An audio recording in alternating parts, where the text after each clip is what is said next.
Iceberg de teorias da conspiração brasileiras. Vamos lá.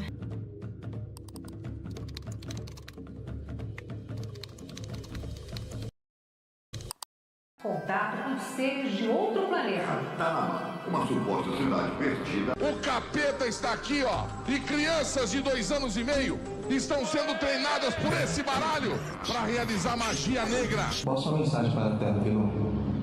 Apenas que você conhecimento. Já foi tu que editou esse aí, ou Slowme? A propósito, eu sei que isso vai parecer meio óbvio, mas eu sou obrigado a botar isso Be no right vídeo back, porque tem muita beleza, gente Captain burra. Rocket. O Iceberg literalmente tem teorias da conspiração no nome, então obviamente a maioria das coisas daqui se tratam de apenas especulação, teorias malucas sem provas, ou acontecimentos factuais que podem ser interpretados de tal forma que implica uma conspiração maior, que por si não Sim. possui provas concretas. Eu confio na minha audiência o suficiente para deixar vocês decidirem quais teorias vocês acham verídicas ou meramente interessantes, e eu vou tentar ser o mais imparcial possível. Além disso, Ok. várias das teorias têm referências políticas. Eu gostaria de ver um iceberg ou uma live temática do menino Thomas falando das teorias da conspiração que ele acredita. Então, por favor, não tornem os comentários desse vídeo um debate de esquerda versus direita, por favor. Enfim, espero que gostem do vídeo. Não sei, cara. Às vezes o meu autismo fica muito forte. Você conhecimento.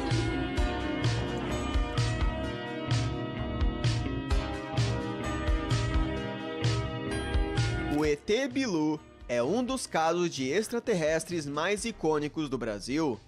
Tudo começou na cidade de Bilu. Corguinho, Mato Grosso do Sul, onde vários moradores passaram a afirmar que estavam vendo luzes, OVNIs e aparições de seres alienígenas.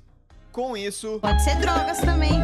um homem chamado Urandir fundou uma organização chamada Projeto Portal, cujo objetivo era pesquisar e catalogar avistamento de OVNIs naquela região. Até que um dia, ao passarem por um matagal de noite, eles avistaram um Putz. ser de Era o Carlinhos. Plot twist, o ET Bilu é o Carlinhos. olhos Em brilhantes suas escapadas sexuais. que falava português e se comunicou com eles, esclarecendo que era um alienígena chamado Bilu e que veio à Terra para espalhar sua mensagem. Convencidos que haviam finalmente encontrado um extraterrestre, o Projeto Portal entrou em contato com a Rede Record para que eles visitassem Bilu e espalhassem essa evidência de vida alienígena para o Brasil e o resto do mundo. Caralho. Fernando está pegando Bilu já. Não, não tô te vendo aqui não. Acende mais um pouquinho. Puta que tá. pariu, a vozinha. Assim a luz física de vocês. Então Bilu vai transformar a luz nossa vibracional em uma luz física. Ah, Mano do céu. Ah, Que charlatanismo do caralho. tô te vendo. não sabia disso. Caraca, que legal. Caralho, Só a câmera tá vendo, a gente não tá vendo, não. a gente queria te ver. Você tá agachado, Bilu? Eu É. estou muito parecido com vocês. Sim, Bilu. Desligar o rádio? Tá, vou desligar. Bilu diz que quer dar um recado. Qual a sua mensagem para a Terra, Bilu? Muito conveniente, ele é só um vulto, né? Ninguém tinha uma lanterna pra jogar uma luz na cara do ET Bilu, né? Puta que pariu. Apenas que você Tá, conhecimento. tudo bem, Slowme. A reportagem sobre o ET Bilu alcançou recordes de audiência e se tornou uma sensação na internet. Contudo, existem também incrédulos que questionam a veracidade do ET Bilu, dizendo Incrédulos mais conhecidos como pessoas corretas, como pessoas sãs, como pessoas que não caem em conversa pra boi dormir. que ele se tratava meramente de um homem de capacete agachado no matagal. A gente vê aqui, tem uma estrutura aqui em cima que parece um capacete. Não, pegaram a porra de um especialista pra analisar. Vai tomar no cu. É tão óbvio isso. Ao contrário, ou algo assim. Talvez um capacete um pouco maior, né? Mas que isso tivesse colocado em cima da cabeça dessa pessoa que a gente vê de óculos embaixo. E a gente pode delinear o rosto em vermelho, em azul o óculos Puta que pariu. e depois aquela estrutura de cima onde com as setas ali apontam que seriam os olhos, que na verdade são 2 pequenos focos de luz. O caso Meu Deus Celso do Daniel céu. é um dos casos mais controversos da história brasileira e o centro de diversas teorias famosas. A história é que em janeiro de 2002, o prefeito da cidade paulista de Santo André, Celso Daniel, do Partido dos Trabalhadores, foi perseguido PT. por uma quadrilha após jantar em um restaurante com seu assessor, Sérgio Gomes, mais conhecido como Sombra. Após o carro onde Queima de arquivo. Celso e Sombra serem encurralado e alvejado por tiros, os bandidos sequestraram Celso, mas deixaram Sombra ileso no local, que então chamou a polícia. Pois é, né? No dia Conveniente, seguinte, o corpo de Celso foi encontrado e os membros da quadrilha foram presos. De acordo com o relatório oficial da Polícia Federal, Celso Daniel foi sequestrado por engano e o crime não foi premeditado. A quadrilha responsável pelo crime eram sequestradores relâmpago, cujo modus operandi se resumia em patrulhar por bairros nobres procurando carros importados, assumindo que o dono de um carro importado seria rico e que, quando sequestrado, poderia pagar Será? um grande valor de resgate. Acho que não, hein? A quadrilha perseguiu o Celso Daniel por conta de seu carro, mas ao perceberem que ele se tratava de um feito, decidiram matá-lo, pois ele era um peixe grande demais. Contudo, essa versão oficial dos fatos não foi aceita nem pela família de Celso Daniel, que creem no fato do crime ter sido sim premeditado e que alguém havia mandado matar o prefeito. Primeiramente, 2 testemunhas do incidente foram assassinadas nos 2 meses posteriores. Um funcionário do serviço funerário que recolheu o corpo de Celso Daniel e foi o primeiro a reconhecer o rosto do prefeito também foi assassinado. Engraçado! O líder da quadrilha que sequestrou o Celso Daniel foi assassinado na prisão. Eu aposto que foi só uma coincidência. O homem que dividia a cela com o líder da quadrilha também foi assassinado. O investigador que ligou para o líder da quadrilha na véspera do incidente também foi assassinado. E um médico chamado Carlos Printes foi assassinado após emitir um laudo que indicava que Celso Daniel havia sido torturado antes de morrer, inclusive divulgando isso em uma entrevista com Jô Soares, que fez apenas alguns dias antes de ser morto. Caralho. Outras coisas que apontam para uma possível... Famoso foi encontrado morto após cometer suicídio com 20 tiros pelas costas. Exatamente essa vibe, exatamente essa vibe. Mas eu garanto, são apenas coincidências. Isso não tem nada a ver com queima de arquivo, gente. Imagina. Tem nada, não. Isso é coisa da cabeça de vocês. Conspiração é o fato que Celso Daniel estava envolvido em um grande esquema de corrupção do Partido dos Trabalhadores, onde prefeituras do PT foram acusadas de realizar... 2002, né, cara? A campanha do Lula, nossa, o Lula precisava ganhar essa eleição, nossa. Imagina se tivesse um escândalo desse, né? ...contratos com empresas privadas, e em troca, os donos dessas empresas deveriam pagar uma propina ao partido, que então usava desse dinheiro ilícito para bancar suas campanhas. De acordo com um dos homens que conhecia o líder daquela quadrilha de sequestradores, ele disse que ele havia sido contratado para realizar um crime de, entre aspas, queima de arquivo de um peixe grande. E o irmão de Celso Daniel afirmou que Celso tinha consigo um dossiê com o propósito de denunciar aquele esquema de Caixa 2 e delatar contra o PT. Mas até hoje, a versão oficial continua sendo a que Celso Daniel foi morto por acaso. Ah, né? Por acaso. Não. Várias pessoas relacionadas foram mortas, curiosamente, mas é tudo uma coincidência, né? É tudo uma coincidência. Em 28 de agosto de 1966, os corpos de Miguel Viana e Manuel Cruz foram encontrados em um morro. Os 2 homens eram técnicos de eletrônica, estavam vestidos formalmente e usando máscaras de chumbo cobertas por uma película de plástico. Ao lado dos cadáveres também foi encontrado um pedaço de papel que continha essas anotações. 16h30, está local determinado. 18h30, ingerir cápsula após efeito.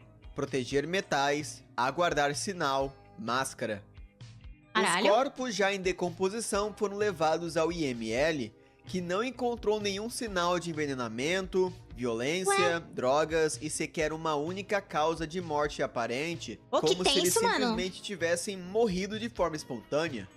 Investigadores descobriram Mas que que Miguel e porra! Manuel faziam parte de um grupo de pesquisas científicas e espiritualistas, e em suas possessões foram encontradas diversas publicações relacionadas ao esoterismo e contato com espíritos. Uma mulher que morava no lugar próximo de onde os corpos foram encontrados foi entrevistada por uma revista, e eles afirmaram que testemunharam um, entre aspas, objeto voador bem grande, arredondado, com tons de laranja e um círculo vermelho brilhante em sua volta, sobrevoando o morro, antes de desaparecer. Curiosamente, a família afirmou que viram isso no dia 17 e por volta das 19 horas, o que confere com o dia Os caras e só horário deram barra kill. estimados da morte dos rapazes de acordo com o IML. Até hoje não existe nenhuma explicação oficial para a morte dos rapazes, embora teoriza-se que os dois estavam tentando entrar em contato com seres extraterrestres e as máscaras Anos 90, né? Era bem fácil espalhar esse tipo de rumor, né, mano? de chumbo tinham o propósito de protegê-los da radiação. Se isso for verdade, parece que eles conseguiram. A Agência Brasileira de Inteligência, ou ABIN, é uma agência do Inclusive, aproveitando aqui, gostaria de mandar um beijo para o agente da ABIN que me espiona. Um beijo, Roberval. Aposto que você deve estar dando muita risada aí, velho. governo, cujo propósito oficial é identificar oportunidades de interesse para o país, Por favor, não me prende. defender a soberania nacional e investigar ameaças reais e potenciais ao Brasil. Como ela se trata de uma agência de inteligência semelhante à CIA dos Estados Unidos ou a MI6 do Reino Unido, os detalhes de suas operações são mantidos em sigilo e fora do conhecimento do público, o que gera muita especulação sobre a atuação dessa Ele vai me mandar agência, um que serve trava-zap. como base para algumas teorias de conspiração na internet. Algumas dessas teorias afirmam que a ABIN espiona oponentes do governo, se infiltram em grupos dissidentes na internet, criam seus próprios grupos dissidentes falsos para Não, falando assim, parece um negócio super foda, né? Mas, tipo... atrair possíveis extremistas, realizam ataques false flag no Brasil ou até mesmo operam em território estrangeiro de forma irregular para coletar informações ou realizar operações secretas que sejam de benefício ao governo brasileiro. Também fala-se de passagem que a ABIN é a sucessora da SNI, que serviu como a polícia secreta do regime militar, e após a dissolução da SNI, vários de seus integrantes simplesmente passaram a trabalhar na ABIN. Uma teoria de conspiração... Não. Não. Pode ter grupos de círculos de pedrofolia na internet que os caras não descobrem. Mas ai de você se você falar que algum líder importante político aqui suga caralhos, né, mano? Aí, porra, você é o gabinete do ódio. / lenda urbana que existe sobre Brasília é que existe uma grande rede de túneis subterrâneos na cidade E não que existe, conectam o Palácio do Planalto com outros edifícios do governo e pontos estratégicos como quartéis e aeroportos. Mano, com De certeza. acordo com a lenda, esses túneis foram criados logo na construção de Brasília a mando do próprio JK. Ou seja, ele já sabia que a corrupção reinaria. Caso houvesse alguma revolta do povo, eles teriam como escapar. Olha só. Devido à crescente tensão entre o executivo e o exército. Então, temendo um golpe de estado ou tentativa de assassinato, Juscelino ordenou a criação desses túneis para servirem como rotas escapatórias secretas para o presidente e membros cruciais do governo. É o que o pessoal gosta de falar, Astral. Eram só apoiadores dele ou pessoas anti-esquerda que eles chamaram de gabinete do ódio. Mas era uma projetada do caralho, porque na verdade era explicitamente... O PT, ele tem explicitamente um grupo chamado de Maves, né? Que eles usam pra espalhar narrativas, fazer memes na internet, essas coisas. Era uma projetada do caralho. Governo e Congresso. Em 2024, foram circulados vídeos que afirmam... Inclusive, muito alguns parças que eu tinha antes de ser a Azuri foram apontados como membros desse gabinete do ódio, quando na verdade eles só estavam fazendo meme pra irritar a esquerdista mesmo. Afirmavam que a Polícia Federal havia encontrado túneis e câmeras secretas subterrâneas em Brasília, embora esses vídeos seriam ditos como falso por sites de checagem. No começo dos anos 2000, a franquia Yu-Gi-Oh! Chegou no Brasil, Baralho do Diabo, acompanhado olha aí. de um desenho animado, merchandise e, é Gilberto claro, um jogo de Barros. cartas. A franquia se tornou bem Gabinete popular do ódio, montagem do pente, sim. mas também causou uma grande controvérsia por conta da circulação de uma teoria que afirmava que o jogo se tratava de um jogo satânico. O chamado Baralho do Diabo era descrito como um jogo onde crianças eram ensinadas a invocarem demônios e feitiçaria para matar o adversário, com mensagens subliminares e símbolos que guiavam a criança ao ocultismo. Caramba, mensagens subliminares. Eu lembro que tinha uma onda, né, de vídeos no YouTube falando de mensagens subliminares em coisas de mídia, né? Pô, bons tempos. Essa narrativa foi repercutida pela grande mídia da época e vários pais preocupados proibiam seus filhos de jogar o jogo e assistir o desenho. Na televisão, o apresentador Gilberto Barros dedicou uma matéria em seu programa para expor e denunciar o Baralho do Diabo. Essa matéria acabou virando Lost Media e após entrarem em contato com a Band, a emissora supostamente pediu um pagamento de mais de 100 mil reais para que as imagens fossem publicadas. Caralho! De qualquer maneira, olha a extorsão! A reportagem foi encontrada de graça após alguém simplesmente perceber que... eu sabia que a Band tava passando maus uns bocados, né? Assim como toda emissora de TV, mas eu não imaginava que seria nesse nível. Outra pessoa aleatória já tinha postado ela no YouTube vários anos atrás. Algumas pessoas escreveram e-mails dizendo que eu exagerei, que não é bem assim. Quando é assim, eu prefiro pecar por excesso. Caralho, mano. Quando a fórmula é essa, eu prefiro pecar por excesso. Eu volto a perguntar. Calma, cara, é só um desenho japonês. Não é que não é bem assim? Vocês viram a carta? O capeta tá aqui, ó. E crianças de 2 anos e meio. O capeta está aqui, ó. E crianças de 2 anos e meio estão sendo treinadas por esse baralho. O capeta tá aqui. Realizar magia negra. Como é que eu não exagerei? Como é que eu exagerei, aliás? Caralho, mano. Todas as minhas cartinhas foram pro lixo. Ah, você sofreu com isso, Thiago? Exagerei. Tem um filho. Meus pêsames. Tem um filho. Imagina gastar num baralho de Yu-Gi-Oh! Pra depois jogarem fora por conta de sensacionalismo barato, né, gente? E aí a gente agradece a popularização da internet, de certa maneira, porque fez a gente ficar um pouquinho mais cético em relação a essas coisas, ter mais informação, né, cara? Seu filho brincando com essas cartas. O meu sobrinho não desviava o olho. Ele não disse boa tarde, tio Gilberto. Ele não disse. Caralho, mano. A justificativa é de que é apenas uma brincadeira. Leão, é um jogo. Milhões de crianças brasileiras estão sendo viciadas, promotores da Vara da Infância e Juventude. Meu Deus do céu. Viciadas, iludidas, hipnotizadas. Hoje em dia é TikTok, mas não tem nada de novo debaixo do sol. Ah, mas o TikTok, ele é um risco real, né, cara? Tem um monte de groomer lá. Tem esse lance dos receptores de dopamina com conteúdo rápido e essas coisas. Mas, pô, cara, desenho, cartinha de desenho. Puta que pariu, mano. Por essa indecência. É muito Por essa figura de mau gosto ou figuras de mau gosto. Pera lá. Brincadeira apenas inocente, não. Brincadeiras que induzem a violência. Brincadeiras que ensinam como bater, como matar. Quê? Controvérsias. Ele viu o anime? A gente assistiu o mesmo anime, mano. Também aconteceram com os jogos Magic the Gathering, Dungeons and Dragons e Pokémon, onde esses jogos também eram acusados de incentivar a violência e satanismo para crianças. Contudo, a polêmica do Yu-Gi-Oh! Foi maior que todas elas de longe e severamente afetou a popularidade da franquia no país. A Mind, ou Mind 8, Mind8, é uma puta agência merda, de odeio essa influenciadores agência. fundada em 2017. Tudo que tem dedo da porra da Preta Gil é uma bosta.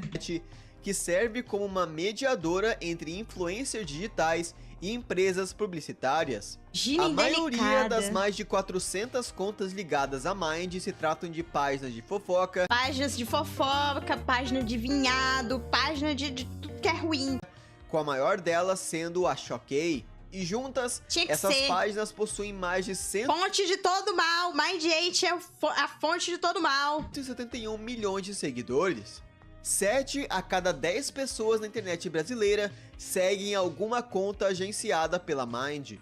Surgiu-se teorias que a Mind também exigia que as contas associadas a ela replicassem postagens ordenadas pelos superiores da agência, com o objetivo de artificialmente promover certos artistas e influenciadores. Sim.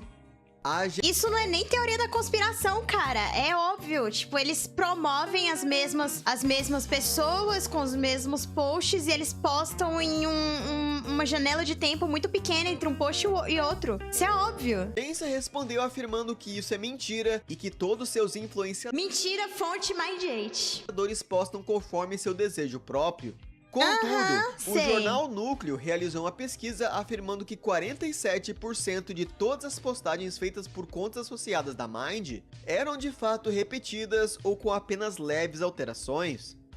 Essa teoria ficou ainda mais feia quando diversas páginas de fofocas associadas à Mind. Pô, isso daí foi foda, velho. Eu ainda não vou esquecer como a Choquei e outras relacionadas mataram uma garota. E nada aconteceu. Crime ocorre e nada acontece, feijoada. Por quê? Porque tem poder, porque tem dinheiro, porque tem contatinho no meio da política. Ah, vai tomar no cu, mano. Máfia do caralho. Publicaram uma notícia afirmando que uma menina chamada Jéssica Canedo estava paquerando com o Whindersson Nunes.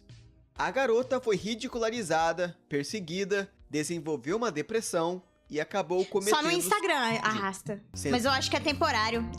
Esse câncer nunca vai embora. Enquanto não ir atrás do pessoal da política que financia essa merda, nunca vai embora, cara. Pode tirar o cavalinho da chuva. Vai ficar aí por um bom tempo. Do que no fim, aquela notícia era completamente falsa e os perfis da Mind simplesmente republicaram aquilo que era uma print fraudada, puramente por engajamento, Sim. causando a morte de uma menina inocente.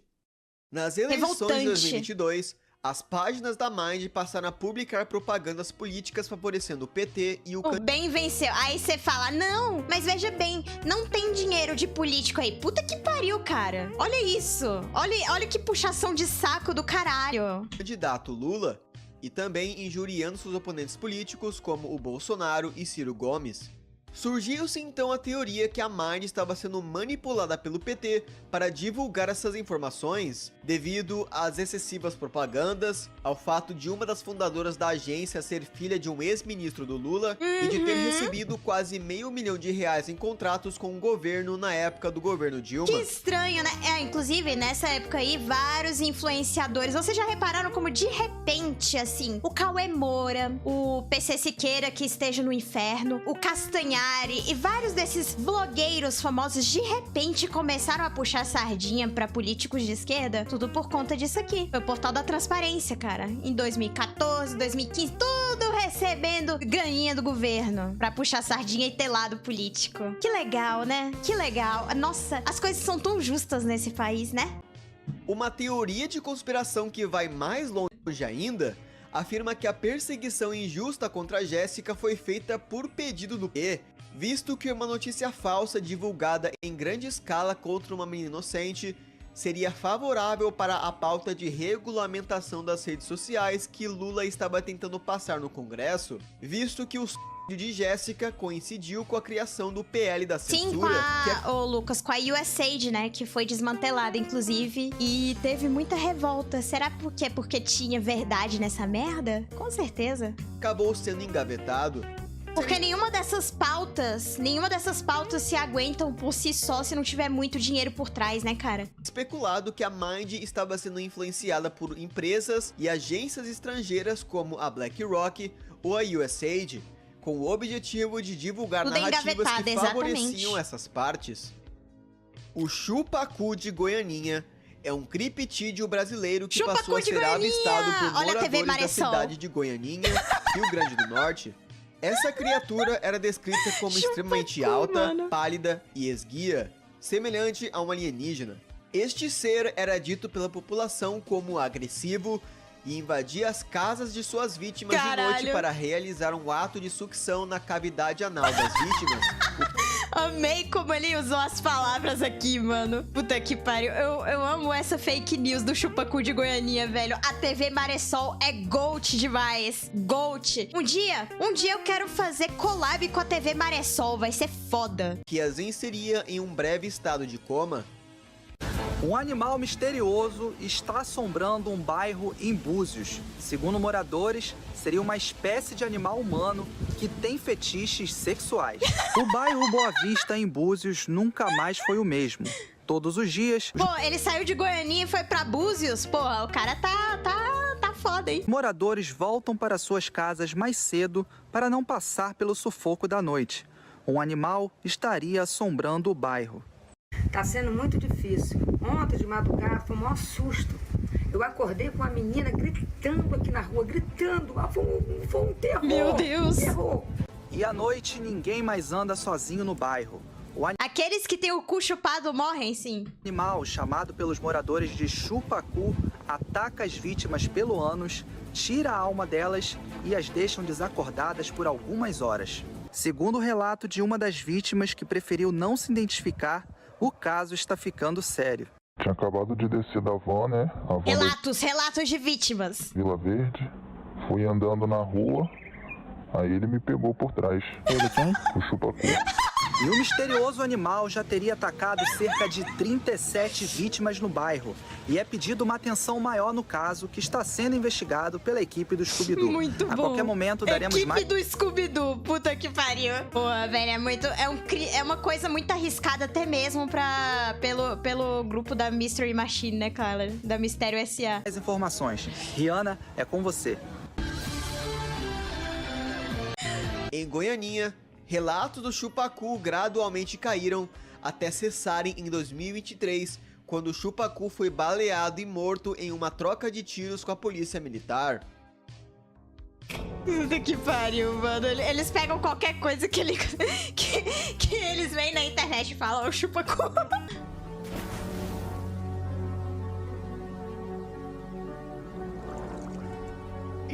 Não existe azurão. Troca de Operações tiros. O chupacu tava armado, pô. O chupacu, ele se adequou ao clima do Rio de Cruzeiro. Psicológicas, ou PSYOPs, são operações ou séries de eventos Peraí, gente. Eu percebi que eu preciso do visual adequado pra esse vídeo agora. É isso aí. Agora sim. artificialmente orquestrados com o objetivo de manipular as massas ou algum grupo específico. PSYOPs vi são nada, frequentemente aconteceu nada. usadas em guerras para desmoralizar o inimigo ou conseguir a colaboração de um povo sendo conquistado, mas também foram utilizadas em contextos pacíficos ou até mesmo contra a população do próprio país do perpetuador da PSYOP, com o objetivo de promover uma narrativa, ideologia ou agenda que é favorável ao governo. Acontece o tempo todo. PSYOPs são frequentemente mencionadas em teorias da conspiração, onde é afirmado que algum evento específico foi orquestrado por algum governo, agência estrangeira ou corporação para favorecer alguma narrativa. Literalmente estávamos falando do USAID aqui, gente. Pelo amor de Deus, essas coisas acontecem. E muito. Seja favorável a ela. Outra teoria... Duvide de tudo, duvide de todos. Tudo tem influência externa. Existe muito dinheiro financiando narrativas destrutivas e nocivas para a nossa nação e para o mundo inteiro em prol de uma causa onde a população em geral jamais poderia e não deve apoiar de forma natural e lógica. Que o recente boom da indústria de inteligência artificial é também uma PSYOP de algum governo ou sociedade secreta com o objetivo de inundar a internet com conteúdo gerado por IA. Dessa forma, o público ficaria paranoico com o que pode ser IA ou não, o que não apenas afeta coisas como ilustrações ou desenhos, mas também a própria segurança de qualquer indivíduo, visto que a IA é capaz de, em teoria, fabricar uma evidência falsa de alguma pessoa inocente. Muito obrigada, Altair, pelos 5 pilas no Supachato. Lembre-se, pessoal, busquem conhecimento. Exatamente, busquem conhecimento. Na verdade, conhecimento, mas conhecimento, né? Vai que você tá com muita fome, não tem nada em casa, aí só tem aquelas raspas de parede, aí tudo bem. Cometendo um crime ou realizando qualquer ato que possa resultar em uma perda de sua reputação.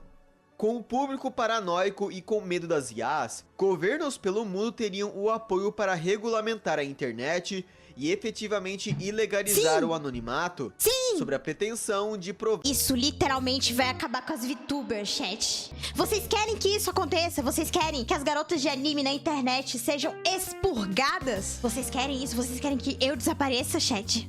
Vocês acham que isso é justo? E se a gente não puder mais opinar contra o governo? E se eles tiverem direito de prender a gente por opinar contra eles? Eles têm as nossas informações, chat. Eles vão ter as nossas informações. Que cada conta possui um ser humano por trás dela e não uma IA, e dessa forma, grupos dissidentes, opositores do governo ou sites de denúncia e vazamentos como a Wikileaks não poderiam mais existir na internet, visto que estes dependem do anonimato para existir. Também existem teorias que o próprio governo brasileiro realizou psyops para favorecer sua agenda, ou que o Brasil foi vítima de psyops por parte dos Estados Unidos para garantir a vitória de candidatos favoráveis aos Yankees. Eduardo Campos foi o governador de Pernambuco e candidato para a presidência em 2014. Ele era filiado ao PSB, sua vice era Marina Silva e estava colocado em 3º lugar nas pesquisas.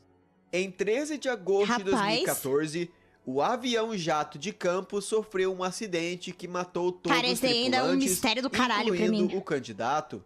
Marina Silva era para estar entre a tripulação também, mas afirmou que sua intuição disse para ela não entrar na aeronave naquele dia. Sei, foi a sua intuição, né, Marina? Sabemos. Oficialmente, a causa do acidente foi creditada à falha humana dos pilotos, que não tinham nenhuma experiência ou licença para pilotar a aeronave, e as péssimas condições meteorológicas daquele dia. Após o acidente, Marina Silva tomou o manto de Eduardo Campos e prosseguiu com a campanha à presidência, disparando nas pesquisas que agora apontavam ela como a provável vencedora das eleições. Apesar do relatório oficial... Muito esquisito, foi a intuição dela sim, foi a intuição dela sim. Nossa. Que Eduardo Campos não... E a caixa preta aí do negócio, eles nunca abriram, né? Morreu por conta de um acidente, mas sim por uma armação e homicídio. Primeiramente, o voo nem era para ter acontecido devido a Gabriel, eu literalmente falei em alto e bom som no início da live e você não entendeu. Eu falei sim, alto e bom som, cara. Experiência dos pilotos. Eu não disfarço, eu realmente não disfarço. Com aquele modelo de jato e o gravador de voz da caixa preta estava inoperante. A CENIPA, órgão da Força Aérea responsável pela investigação do caso, negou acesso a dados coletados pela unidade de coleta de informações do avião, sob o pretexto de proteger os direitos autorais da fabricante. Alguns membros da família de Eduardo Campos seguem afirmando que o caso não foi um mero acidente, mas sim um assassinato, com o irmão de Campos inclusive pedindo a reabertura das investigações.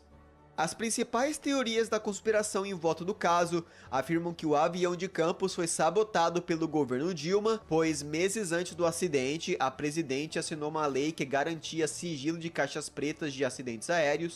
Outra teoria afirma que isso, Marina né, cara? está envolvida no caso devido à sua misteriosa intuição que a impediu de entrar no voo. Pô, esse foi o migué mais filho da puta que eu já vi na minha vida. Minha intuição me disse pra eu não subir lá. Puta que pariu, né, mano? E porque foi após a morte de Campos que ela tomou o protagonismo da campanha e quase se tornou presidente. Outra teoria afirma que Campos teve seu voo sabotado por criminosos envolvidos no esquema de corrupção da Odebrecht, um escândalo que Campos estava envolvido, tanto que, de acordo com o Ministério Público, o próprio jato particular de Campos que sofreu o acidente foi comprado com dinheiro de propina. Então, ele teria sido morto para não poder delatar. Contudo, Rapaz. a causa oficial do acidente segue sendo... Sempre, cara, é a primeira coisa que você desconfia aqui no Brasil. Político morre, queima de arquivo. Não tem porquê. Não tem porquê você pensar em qualquer outra coisa. Aqui é um antro de corrupção, gente. o erro humano e o clima.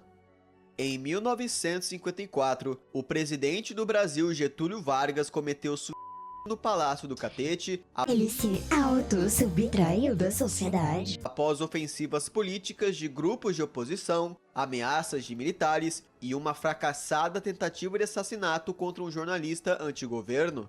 O presidente foi morto Cara, eu acho o Bigodinho um grande viado, Gabriel. em sua cama, de pijamas, com um tiro no coração, um revólver ao seu braço direito e uma carta de suicídio onde expressava seu objetivo de se tornar um mártir e sair da vida para entrar para a história. Contudo, no mesmo momento que a morte de Vargas foi anunciada, também surgiram teorias que o presidente, na verdade, havia sido assassinado e que a história do suicídio foi apenas uma cortina de fumaça, narrativa que foi repercutida por jornais pró-Getúlio na época. De acordo com a autópsia, o tiro que matou Vargas acertou o coração de Vargas pelo lado esquerdo e de baixo para cima, o que é bastante incomum para o suicídio. Também foi questionado como que a carta de suicídio de Vargas havia sido escrita em uma máquina de escrever, sendo que o presidente não sabia datilografar. Mas posteriormente foi confirmado pelo redator do discurso de Vargas que foi ele quem publicou aquela versão para a imprensa e a carta original de Vargas era a mesma, porém escrita à mão. Também surgiu um boato Não, mas que o veja bem. Ele morreu com 20 tiros nas costas. Mas, tipo, ele se matou. Acredite, Goya. O travesseiro de Vargas continha sinais de estrangulamento, mas eu não achei nenhuma gosto do fonte Ted pra isso, além Kaczynski. de lendas populares. A Guerra do Paraguai Inclusive, o manifesto dele vai ser tema de um ASMR meu. Do meu próximo foi orquestrada ASMR. pela Inglaterra, é uma teoria repercutida por nacionalistas paraguaios e setores da esquerda brasileira que afirmam que o Império Britânico usou de sua influência para fazer o Brasil e a Argentina invadirem o Paraguai. Rapaz. Oficialmente, a Guerra do Paraguai começou quando o Brasil interviu na Segunda Guerra Civil Uruguaia no lado do Partido Colorado, enquanto É muito a elaborado, ditadura né, Altair? paraguaia, liderada por Solano Lopes, apoiava o Partido Blanco. Em resposta à entrada de tropas brasileiras no Uruguai, Solano ordenou uma invasão ao Brasil e também uma invasão contra a Argentina após ela ter recusado um pedido de acesso militar do Paraguai para que as suas tropas passassem pelo país. De acordo com a teoria, a Guerra do Paraguai na verdade aconteceu pois a Inglaterra havia influenciado os países da Tríplice Aliança a invadir o país, pois o Império Britânico via o Paraguai como uma ameaça à sua influência no continente. A maior evidência apresentada é o fato de bancos ingleses e a família Rothschild terem concedido empréstimos ao Brasil e à Argentina durante o percorrer do conflito, e declarações hostis ao Paraguai por diplomatas. Pra você ver, né, gente? O Brasil, ele é tipo um anão diplomático para todos os outros países. Agora, pro Paraguai, gente, é literalmente o capeta. Você já parou pra pensar? Paulo César Farias foi um empresário e tesoureiro da campanha presidencial de Fernando Collor. PC Farias viria a ser o protagonista de um grande escândalo de corrupção que ficaria conhecido como o esquema PC Farias, onde empresários pagavam propinas para a campanha de Fernando Collor e, em troca, o presidente concedia favores políticos para esses empresários. PC Farias, sendo o tesoureiro da campanha de Collor, agia como a laranja ou testa de ferro desse esquema, ou seja, era ele quem intermediava esse processo. O dinheiro das propinas era depositado nas contas de PC Farias no Brasil e no exterior, que então eram gastos na campanha de Collor.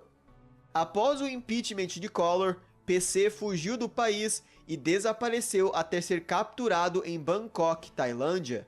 Contudo, ele foi apenas condenado por falsificação de documentos e 7 anos de cadeia, mas foi solto 7 meses depois para cumprir sua pena em liberdade condicional.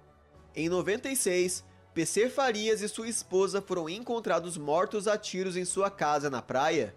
A narrativa oficial da polícia foi que Paulo foi morto pela sua própria esposa por ciúmes. Claro que foi, né, mano? Eles sempre encontram um álibi perfeito. Enquanto ele dormia, e depois ela matou a si mesma. Os seguranças de PC Farias até seriam julgados por suspeitas que eles teriam efetuado o crime, também. mas foram inocentados por falta de provas. Tá. A versão que afirma que Paulo foi morto por sua esposa não é muito aceita por peritos da polícia até hoje em dia, e até hoje também não sabe quem matou o casal. Em 2024, a Embaixada dos Estados Unidos no Brasil iniciou a construção de um novo prédio em Brasília, com uma profundidade de até 30 metros. Iniciou-se então um rumor nas redes sociais que essa nova embaixada possuiria 9 andares subterrâneos, o que alertou o Congresso, que exigiu uma explicação da embaixada. De acordo com a Embaixada Americana no Brasil, a profundidade dessa nova estrutura se trata de pilares para garantir a estabilidade da estrutura e que o novo edifício possui apenas um andar subterrâneo e não 9. Em 1995, desapareceu uma menina de 11 anos chamada Aline, na cidade de Carapicuíba, São Paulo. Foram circulados boatos que a menina havia sido sequestrada por um grupo de palhaços que a raptaram e a levaram embora em uma Kombi. E então, a lenda da gangue de palhaços de Kombi se espalhou por toda a região da Grande São Paulo. E foi, vários pais passaram a... Então foi daí que surgiu o hoax dos palhaços que sequestravam e tiravam os órgãos pra fazer tráfico de órgãos e deixavam o corpo sem nada dentro de uma banheira de gelo? Foi daí que surgiu esse hoax? Caralho! Seus filhos de saírem sozinhos na rua, e vários palhaços de circo foram ameaçados por conta dos rumores. A história da gangue dos palhaços ficou famosa pelo país inteiro após o jornal Notícias Populares ter uma série de matérias contendo relatos sobre essa gangue. Populares, tinha cada chamada, Embora né? o jornal esclarecesse que estes se tratavam de apenas rumores e relatos, a maioria dos leitores seguiram acreditando na existência da gangue. Então, Houve, inclusive, falado de um dos membros dessa gangue, um homem afro-brasileiro musculoso de camisa azul e acessórios de palhaço, o que contribuiu para ver a cidade... Feito em 2 minutos no Paint. Rumores ao olhar do público. A Polícia Federal realizou uma investigação e concluiu que a gangue dos palhaços nunca existiu e tudo era nada mais que uma história popular. Até os dias de hoje, existem pessoas de idade que se lembram da gangue dos palhaços como algo que realmente aconteceu. O caso Pesseguini é uma das tragédias mais infames e controversas da história do Brasil. Em 5 de agosto de 2013, todos os membros de uma família foram encontrados mortos em sua casa. As vítimas eram 5 pessoas, entre elas o pai e a mãe, que eram policiais militares, e o filho do casal, um menino de 13 anos chamado Marcelo. Marcelo foi encontrado morto no banco de trás do carro da família, enquanto as outras 4 vítimas estavam em seus colchões, mortos enquanto dormiam. Após investigações e análises da perícia, a narrativa oficial afirma que foi Marcelo quem matou seus pais e sua família enquanto dormiam. Então, o garoto pegou o carro da família, dirigiu voltou para casa e então cometeu suicídio no banco de trás do veículo. O motivo do crime foi dado ao fato do garoto sofrer com falta de oxigênio em seu cérebro desde a infância, o que fazia ele suscetível a surtos violentos. Outra evidência que apontava para Marcelo ser o perpetuador era o fato dele jogar o videogame Assassin's Creed, que teria o motivado... Não. Isso daí eu já sei que foi uma narrativa plantada pela Record, né, mano? Tinha que ser a porra da Record. É sempre a merda da Record. Ou ensinado a cometer assassinatos. Não. O fato que ele fez... Se houve um estímulo é porque o menino já tinha problema mental, né, velho? A possibilidade dele realizar as mortes, matar e de repente isso ser pra ele como se fosse um joguinho de vida. Eu escuto a voz dele, velho. Eu só lembro daquele YouTube poop, né, mano? Puta que pariu. Homens, deixam de levar leite para os seus filhos para levar leite de pinto. Videogame que não era real, por quê? Só pra explicar, mostra aqui. Mostra aqui. Esse era o jogo que ele brincava, né? Meu Deus do céu. Creed. O Assassin's Creed é nada mais, desculpa, eu tirei fora de hora. o que é, nada mais é o que está escrito aí, assassinos por convicção ou por crença. É um dos jogos mais em moda entre a garotada, é uma morte atrás da outra e já proibido em alguns lugares. E pode botar o menino.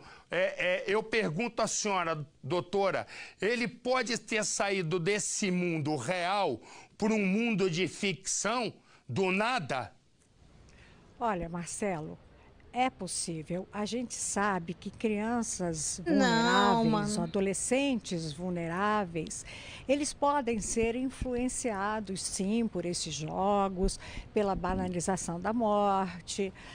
Me parece que como vocês disseram, ele tinha um pensamento obsessivo de ser um assassino. Exatamente. De repente, ele pode ter entrado num estado de alteração de consciência e feito tudo isso. Tá, mas a fonte não é o jogo ainda, e sim a psique dele, caramba. Como é que você vai colocar a culpa na porra de um pedaço de mídia? Até de uma forma calma, mas a gente sabe que isto não é algo natural e algo comum. Esse menino deveria estar passando por um momento muito difícil, em tese, tudo em tese. E que ele não verbalizava, ele não contava. Contudo, existem várias pessoas que contestam a narrativa oficial, afirmam a inocência de Marcelo e apontam que a família foi assassinada por alguma outra pessoa ou grupo de pessoas. Evidências que apontam para essa versão incluem: Marcelo era um adolescente de 13 anos e provavelmente não sabia atirar ou dirigir. Alguns laudos apontam que não foram encontradas digitais de... E se for um psyop pra tentar culpar os jogos de alguma maneira? Torresmo. Eu não duvido, esse país é atrasado. Marcelo na arma ou resquícios de pólvora em suas mãos. As manchas de sangue encontradas nas paredes não correspondiam com alguém da altura de Marcelo. O cadáver do pai da família estava em um estado de putrefação, ao contrário dos demais. Testemunhas afirmaram que viram 2 indivíduos pulando o muro da casa no dia do ocorrido. Após os corpos serem descobertos, mais de 200 policiais entraram na cena do crime, o que poderia ter contaminado a cena. E um ano depois, foi feita uma reportagem na Band que afirmava que haviam mais de 100 horas de gravação relevantes que não passaram pela perícia. Esta é parte das centenas de horas de gravações que nunca chegaram às mãos da perícia, mesmo constando no processo. Nossa equipe teve acesso exclusivo ao material. 1h15 de 5 de agosto do ano passado. De acordo com a polícia, esse carro prata era dirigido por Marcelo Pesseguini logo depois de matar os pais, policiais militares, a avó materna e a tia-avó. Repare bem nessas imagens. O motorista está com as mãos em cima do volante e no banco de trás vemos o que parece ser um vulto. O veículo com os faróis apagados estaciona e pisca 4 vezes a lanterna traseira como se estivesse enviando um sinal. Para aumentar o mistério, 40 segundos depois, 2 carros escuros com películas protetoras nos vidros passam em baixa velocidade. Uma das teorias mais populares afirma que a família foi morta pela própria Polícia Militar de São Paulo por conta de supostos conflitos que o pai tinha com a instituição. Isso tá muito estranho, mano. Foi manipulada para sugerir que foi Marcelo quem matou sua família. Caralho! Dito isso, a versão oficial segue sendo a que Marcelinho foi quem matou seus pais em um surto de violência. Nossa, velho, que coisa grotesca pra se fazer.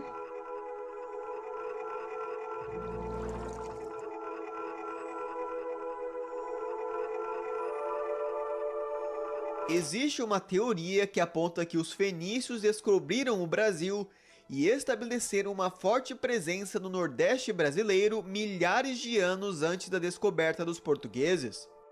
O maior defensor dessa teoria foi o historiador e professor austríaco Ludwig Schwenhagen, que fez uma série de textos afirmando que os fenícios haviam chegado no litoral brasileiro por meio de correntes marítimas.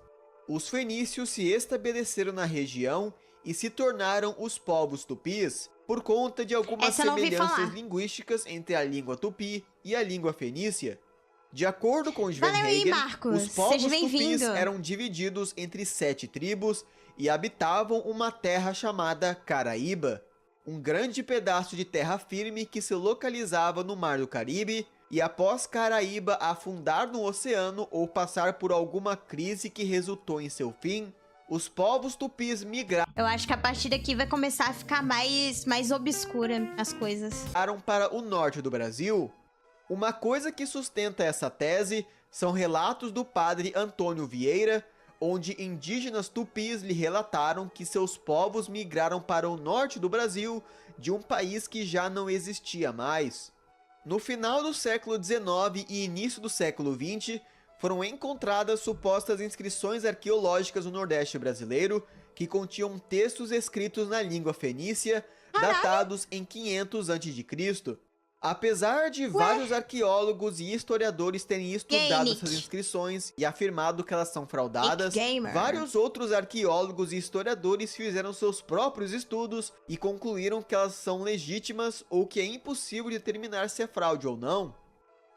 Tancredo Neves foi o primeiro homem a ser eleito presidente após a queda do regime militar em 85, fazendo dele, em teoria, o primeiro presidente da República Nova.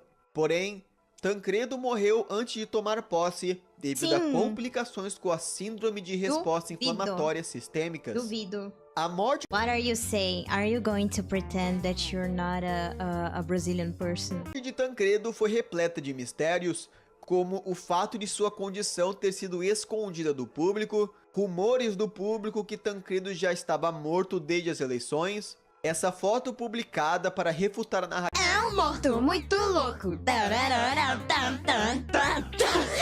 que Tancredo já estava morto, mas ela só acabou deixando as coisas piores. Teorias da quando conspiração Tancredo do aparece morto Brasil. na foto, e sem falar que a própria causa de morte oficial não foi divulgada. Uma das teorias mais icônicas sobre a morte de Tancredo Pra que me humilhar no inglês? É porque eu sei, cara, nenhum gringo clicaria na porra de uma live com o nome desse, tá ligado? Neves afirma que o presidente, na verdade, foi assassinado pelos Que militares. voz em inglês é essa? Que isso, gente? Tá normal, Pois estes queriam o vice de Tancredo, José Sarney, no poder, pois seu partido, o PDS, apoiava o regime militar. Sim, pô, aquele corpo já tava em um estado não muito bom, né, cara?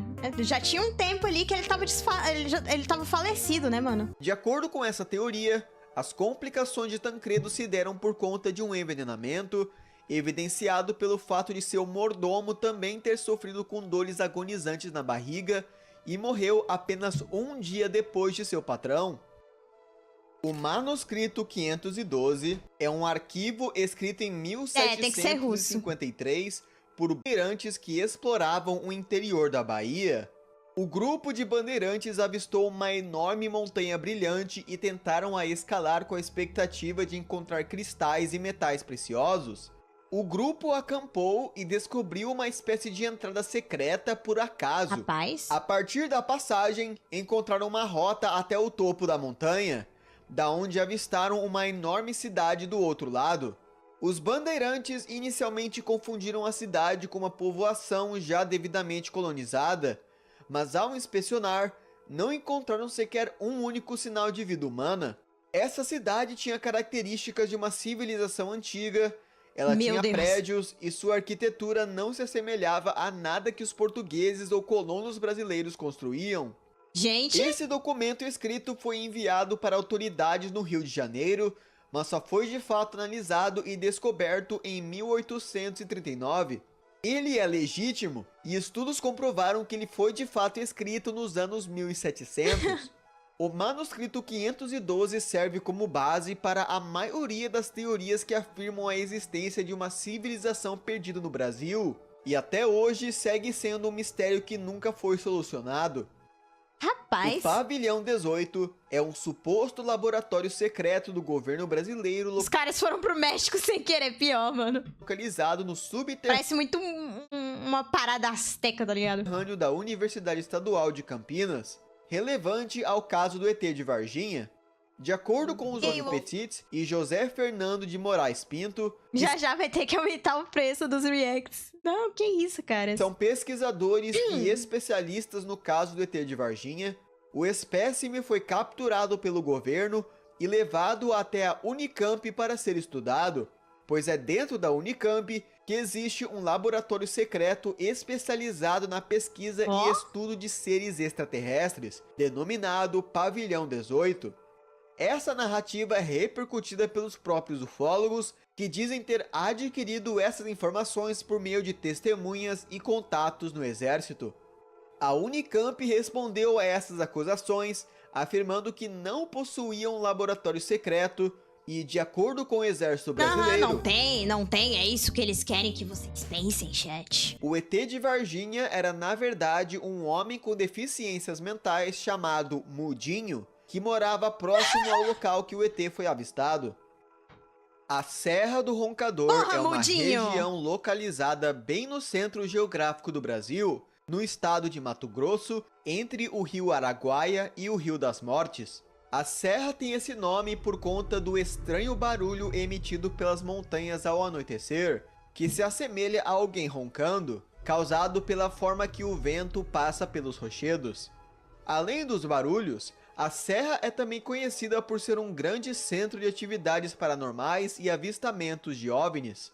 Durante séculos e até os dias de hoje, a maioria das pessoas... Eu não iria pra um lugar desse nem por decreto. Ah, eu também não, né, cara? E turistas... Esses lugares que a gente passa, que a gente sabe que tem um negócio ruim, né? Que passam pela região afirmam... Imagina você ser feio o suficiente pra ser confundido com o ET. ...com terem visto objetos brilhantes no céu... Meu Deus, cara. It's over! Com um evento paranormal, ou até mesmo avistado seres que se semelhavam a humanos, mas brilhantes. É o chupacu! Olha aí, esse foi o primeiro vídeo que a TV Maressol plantou pra falar que era o chupacu.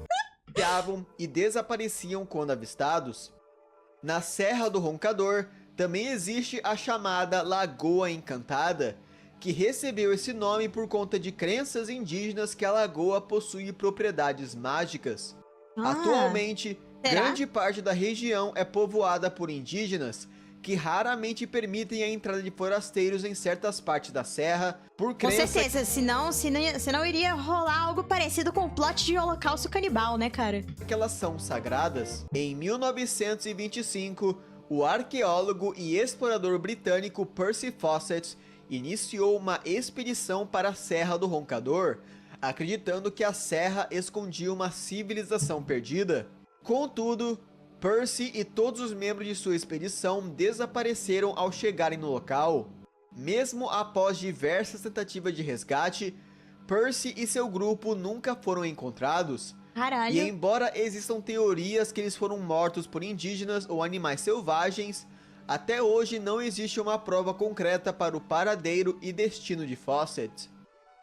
A Ilha de Marajó é uma infame ilha no Pará. Ilha de Marajó, puta que pariu. É o reduto perfeito da indústria do entretenimento aqui no Brasil, né? Muita coisa sendo feita, muita coisa criminosa, coisinhas que só pessoas no topo da elite curtem, né? E vocês sabem do que eu estou falando. Por que você acha que quando a Damares ela pode ter todos os defeitos, né, cara? Mas por que vocês acham que quando ela sugeriu que tinha alguma coisa acontecendo lá, toda a mídia ficou contra ela? Os artistas, geral. Por que vocês acham?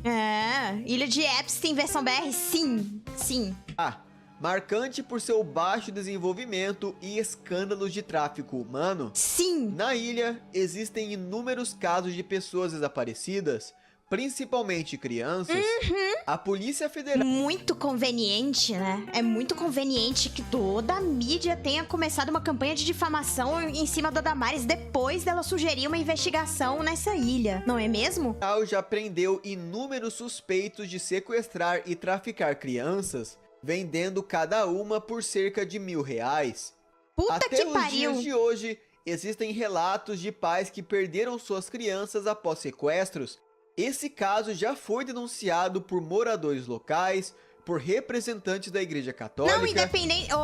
arrasta, a coisa é tão lascada que independente da associação dela, ela ia ser atacada. Porque, como eu falei, esse negócio de tráfico humano, prostituição infantil, abuso de crianças é muito presente nas esferas de poder, entendeu? Incluindo jornalistas, artistas, políticos, muitas pessoas. Muitas pessoas. Vocês não têm ideia, cara. Se é ruim nos Estados Unidos, também é ruim aqui, tá ligado? Porque quando os caras, eles têm muito dinheiro e eles podem ter basicamente todo o entretenimento que eles querem, o que eles vão conseguir pra conseguir aquele high? Fazer algo ilegal e se safar disso, né? Por ONGs, por ministros, por celebridades, mas a crise de tráfico humano ainda todo mundo se esqueceu, foi por perfeito, foi o encobrimento perfeito, cara, pra continuar acontecendo essa merda. Na atividade do governo, embora esses casos já sejam trágicos por si só, existem teorias que apontam que esses escândalos da ilha de Marajó sejam apenas a ponta de um iceberg. Sim. Várias redes de pedofilia em outros países tinham vítimas vindas de países latino-americanos. Latino-americanos, Filipinas, Vietnã, Camboja, muitos desses países mais desfavorecidos, sabe? Que eles vão lá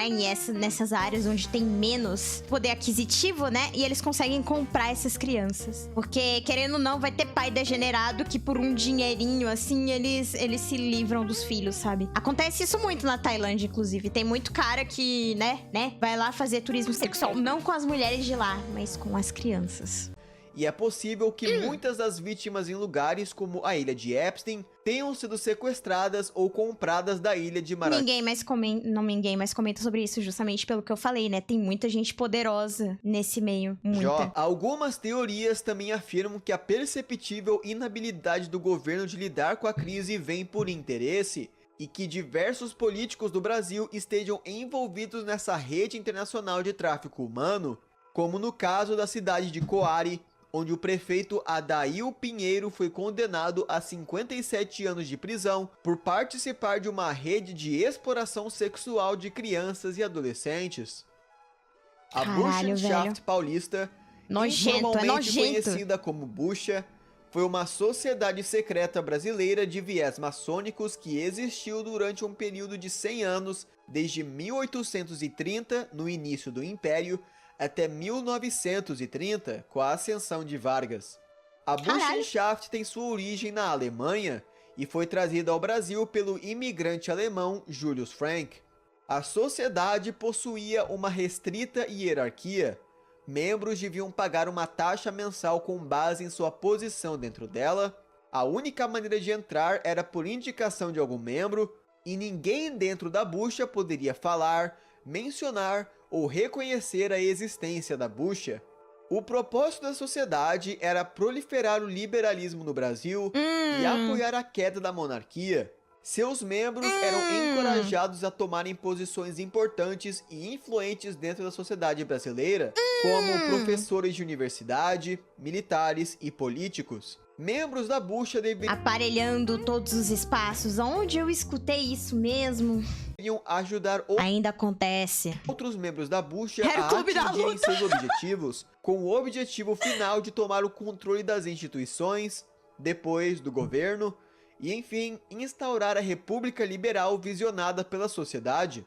Ao fim do século XX, a Burschenschaft era uma das, ou a sociedade mais influente do país, contando com o apoio de diversos políticos e recentemente dos Barões do Café, que agora apoiavam o fim da monarquia por conta da Lei Áurea, que aboliu a escravidão e alienou os barões escravocratas contra o reinado de Pedro II. Após o golpe republicano, a Burschenschaft passou a ser a de facto governante do Brasil no período marcado por corrupção, instabilidade e eleições fraudulentas que foi a República Velha e a política do café com leite, onde vários presidentes do Brasil e figuras influentes do governo eram membros da bucha, como Campos Salles, Prudente de Moraes, Rodrigues Alves, Washington Luiz, Júlio Prestes, Alfonso Pena, Venceslau Braz, Arthur Bernardes e Rui Barbosa. A bucha acabou perdendo seu controle após a Revolução de 30, onde um grupo de militares da chamada Aliança Liberal impediram a posse de Júlio Prestes e instauraram Getúlio Vargas no poder. A existência da bucha só seria revelada quando membros da sociedade chegaram a revelar ela após a Revolução de Quanto mais eu estudo sobre a Velha República, mais eu sinto nojo desses republicanos. Pior, né, mano? 30.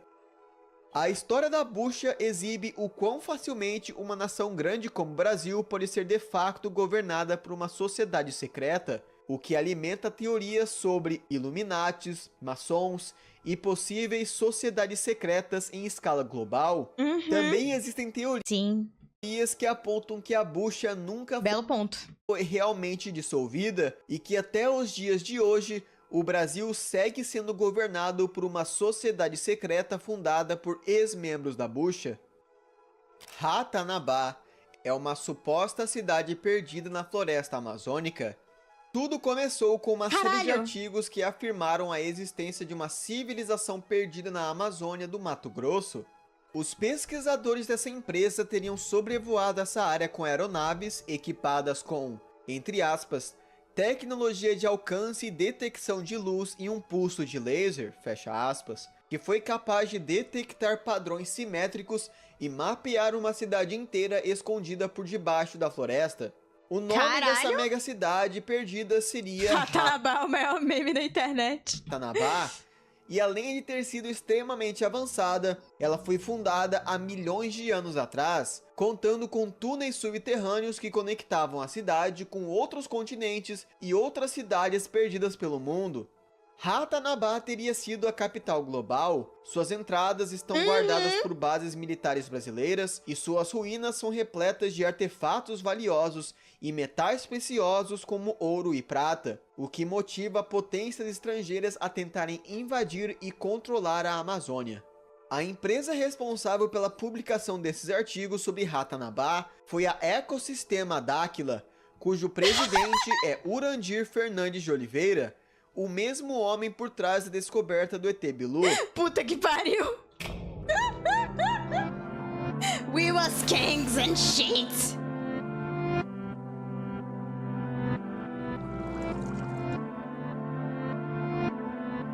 Hiperbórea! Todas as celebridades são inorgânicas. É uma teoria que afirma que todas as celebridades... Sim, elas são inorgânicas. Existe alguma dúvida sobre isso? Famosos, cantores, atores, vencedores de reality... Todas essas pessoas, elas são artificialmente empurradas na mídia pra mudar os valores morais da sociedade, pra moldar, no caso, denegrir. Shows e figuras de destaque... Até a Zuzu é inorgânica, como? Eu tô desde 2021 e só agora eu tô quebrando os 3 dígitos ocasionalmente nas minhas lives, cara. São fabricadas e pré-selecionadas para a fama pela mídia ou pelo próprio governo por meio de incentivos como a Lei Rouanet ou acordos secretos com empresas de mídia e gravadoras. Dessa forma, as únicas pessoas a conseguirem destaque na sociedade só chegariam a esse ponto por incentivo dessas partes. Sim, e também dependendo se for no caso de negócio de música, né? Dependendo do produtor musical que você der uma rebolada, né? No colo. Pois suas músicas sempre rádios, pois sempre são inseridas em papéis de destaque. 4 anos de live e ainda esquece o áudio do break. Em minha defesa, ok? Em minha defesa, eu fiquei quase mais de um ano, quase mais de um ano sem fazer live, tá? Então, eu fiquei 2020, uma parte de 2021 e 2022 inteira sem fazer live. Então, por favor, respeitar, tá? Respeitar a minha nubice. Novelas, pois reality shows são fraudados para garantir sua vitória, etc.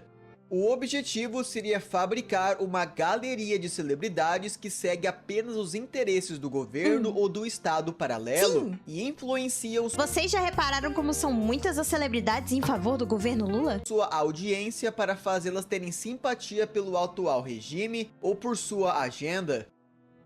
O programa Paralelo foi um projeto secreto do governo brasileiro para desenvolver e fabricar combustíveis nucleares e bombas atômicas. O projeto começou em 1979 e trouxe resultados satisfatórios, com inovações na tecnologia de enriquecimento de urânio e o estabelecimento da Nucleabras, uma estatal que publicamente tinha propósito de meramente pesquisar e desenvolver a tecnologia nuclear do país, mas provavelmente também contribuiu para o desenvolvimento da bomba atômica. Caralho. A partir dos anos 80, o governo brasileiro criou uma base militar na região da Serra do Cachimbo, cujo objetivo era testar as bombas atômicas do programa paralelo. A base era extremamente sofisticada e possuía uma rede de túneis de mais de 320 metros de profundidade. Em 85, o regime militar caiu e o novo governo expôs o programa paralelo ao público e buscou encerrá-lo. A nova Constituição brasileira de 88 expressivamente proibiu... Tinha que ser essa porra, né, mano? ...a obtenção de armas nucleares. Puta Constituição feita com a bunda. Ainda em 88, o presidente José Sarney extinguiu a Nucleabras e o programa nuclear brasileiro foi oficialmente encerrado em 1990 pelo presidente Fernando Collor, quando este assinou o Tratado de Não Proliferação Nuclear e demoliu a base da Serra do Cachimbo. Apesar do programa paralelo ter oficialmente encerrado em 1990, grande parte da infraestrutura do programa segue existindo até os dias de hoje, principalmente ao que se trata do enriquecimento de urânio, onde o Brasil é um dos líderes mundiais. Em 2010, o pesquisador alemão Hans Hill, que também chefiou um departamento na OTAN e é um especialista em armas nucleares, afirmou que o Brasil poderia estar secretamente construindo uma arma nuclear, burlando o Tratado de Não Proliferação e que o programa paralelo não tinha realmente encerrado em 1990. Ainda de acordo com Hans e com o norte-americano Laboratório Nacional de Los Alamos, o Brasil, se quisesse, poderia criar uma bomba atômica em mais ou menos 3 anos. Muito bucha. Tá muito bucha. Teorias afirmam que o Brasil possui uma situação parecida com a de Israel, onde o governo possui de fato armas nucleares, mas simplesmente esconde isso do público para evitar complicações diplomáticas. O Tesouro da Trindade é um suposto tesouro escondido por piratas no arquipélago brasileiro de Trindade e Martim Vaz. Tudo teria começado em 1880, quando um pirata inglês conhecido como Zulmiro escreveu uma carta detalhando a localização de um tesouro que continha ouro em pó, ouro em barras, prata, libras e moedas de outros países. O tesouro estaria escondido na ilha de Trindade e a carta também tinha instruções bem específicas de como achar o tesouro, ao lado de ilustrações da ilha. Nos anos 1880, o explorador e escritor inglês Edward Frederick Knight já tinha escrito seu próprio livro detalhando que também tinha ouvido sobre essa lenda do tesouro e liderou uma expedição até Trindade, porém sem sucesso em achar o tesouro. A matéria do jornal brasileiro e o livro escrito por Knight sobre o tesouro acabaram atraindo vários exploradores para tentarem reivindicar essa recompensa para si, mas ninguém teve sucesso. Em 1949, o engenheiro belga brasileiro Paul Thiry estudou o tópico extensivamente e concluiu com base nas descrições da localização da carta e nas ilustrações que a verdadeira localização do tesouro não era em Trindade. O verdadeiro tesouro foram os amigos que fizemos durante o caminho. Mas sim na ilha de Ilhabela, que na era colonial foi um grande recinto para piratas no Atlântico Sul. Thiry procurou pelo tesouro até sua morte em 1979, e um de seus amigos, chamado Osmar Soalheiro, continuou procurando o tesouro com base nas pesquisas e feitos de Thiry. Dito isso, o Brasil tem um One Piece, sim! Osmar falecer em 2011. Gugu Liberato foi um apresentador e produtor brasileiro Ah, verdade. Foi muito estranha a morte do Gugu, né, mano? conhecido pelo seu trabalho no Domingo Legal e Gugu. De acordo com uma... Gugu! Esse vídeo do Rodrigo Faro é muito bom, mano. Gugu não morreu por acaso, mas foi assassinado por um de seus filhos para adquirir a herança, ou então que Gugu não morreu após uma trágica queda tentando consertar o ar-condicionado de sua residência, mas sim tentando remover o cheiro de maconha da ventilação. Não existe nada comprovando Caralho, isso, mano. e eu tô incluindo isso no vídeo só O porque cheiro é uma de maconha. piada interna. Ah. O Vale de Anhangabaú é uma pequena região no Glu-glu, disse o peru antes de ser abatido para o Natal. centro da cidade de São Paulo, que é dita como amaldiçoada desde os tempos pré-coloniais. Essa região é cercada por 2 rios, o Tamanduateí e o Anhangabaú.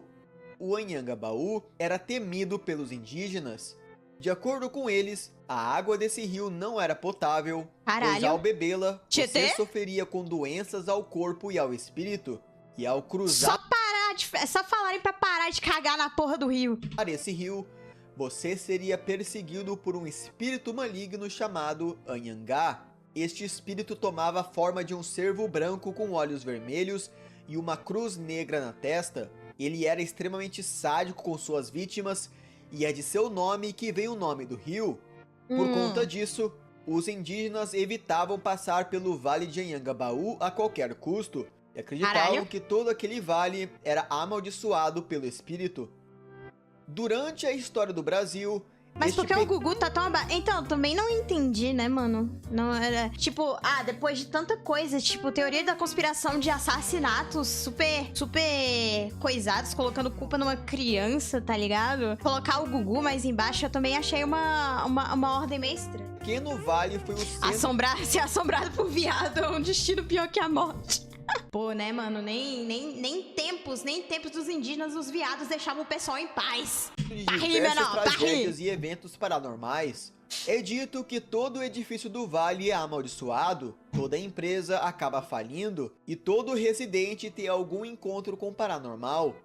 Em 1937, uma família rica que morava no chamado Castelinho da Rua Apa foi misteriosamente encontrada morta. A versão oficial da polícia da época afirma que o irmão mais velho da família foi quem matou sua mãe e irmão, e então ele jogador de Free Fire. Contudo, foram encontrados resquícios de pólvora na mão de ambos os irmãos, e o calibre das balas encontradas nos corpos dos irmãos era diferente do calibre encontrado no corpo da mãe, indicando que a família foi na verdade assassinada por outra pessoa ou grupo de pessoas.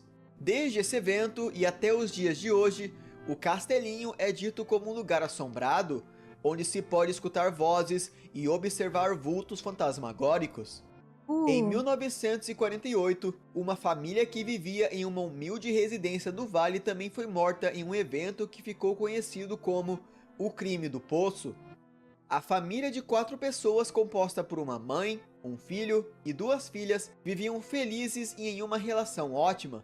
Contudo, o filho, que se chamava Paulo e era um professor assistente de química na USP, acabou dizendo de passagem em uma de suas cartas que sua mãe e irmãs tinham morrido.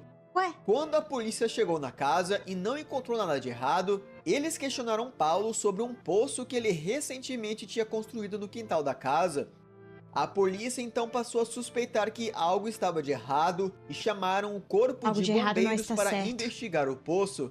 Quando começaram a escavar, Paulo foi ao banheiro e cometeu suicídio com uma bala na cabeça. Caralho! No poço, os bombeiros encontraram os cadáveres da mãe e irmãs de Paulo. Um dos bombeiros acabou tocando nos cadáveres sem uso de luvas e morreu pouco tempo depois de infecção cadavérica. Mano! Até hoje não se sabe sequer o motivo de Paulo ter feito isso, visto que apenas dias antes do crime, a família se amava como qualquer outra.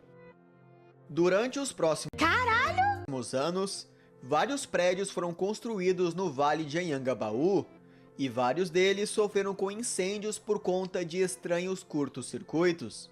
Um desses prédios que incendiou foi um prédio construído logo em frente à casa onde ocorreu o crime do poço.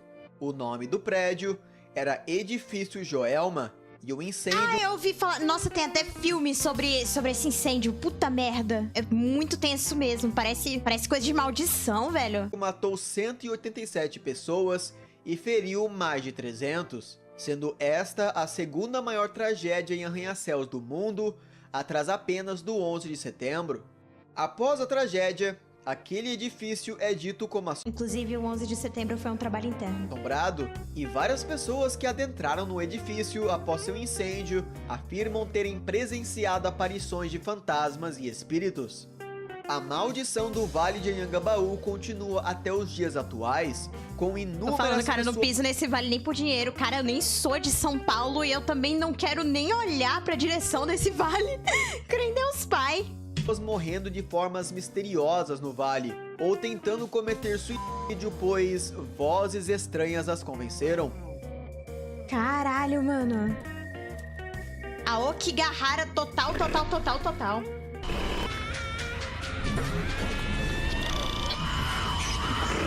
Porra, Slow-me. Pera aí, é o Carlinho. Aquele ali era o Carlinhos. É isso aí, eu dei um like, foi muito bom. Eu vou até deixar o vídeo do Captain Rocket já engatilhado aqui, gente.